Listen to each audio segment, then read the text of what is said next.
Ini nemu ya puan dan bakuan itu kau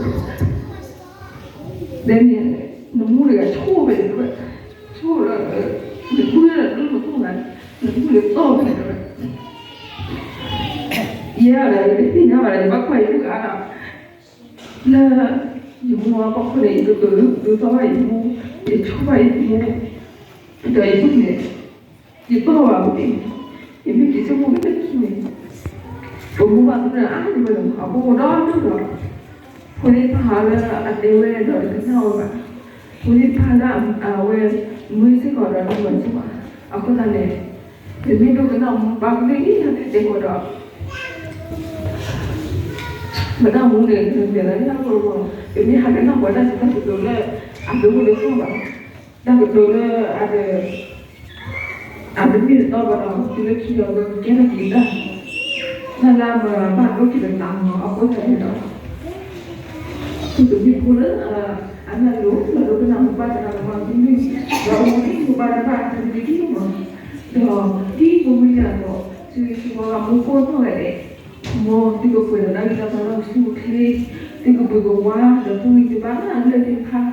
rồi thì giá là mình để vào một cái thay của mình Jadi bahasa saya lagi higit kita bahasa saya lebih suka itu keberadaan kita barang suka ini kita sudah tu kami kedua pada akhir kita nanti pun berbeda kita bahasa dua kita nanti selalu tahu buat pun kita kami apa itu pun negara lagi pun negara beliau kalau bagi kita kita selalu di bawah apa pun mình khó thì cái tiếng nói là đang chỉ được thả ani rồi thì là khô là đang kim nghĩ nên mình cứ cắt thì ta chú chú ốp đó là cái sao nhỏ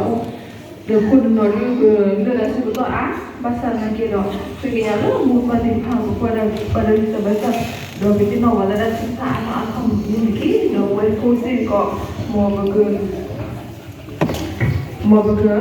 Lúc này thì mua ba cái nước rồi, mua cái gì đó là xài. Đã bảo với thằng này cái mua đi mua cái gì thì mình nhà có mua mình đi là không có được là mua tận chân mình mua tập quần mình đi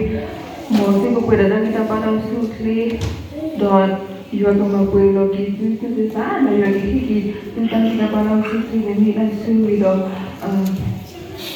semua pasti di lo tapi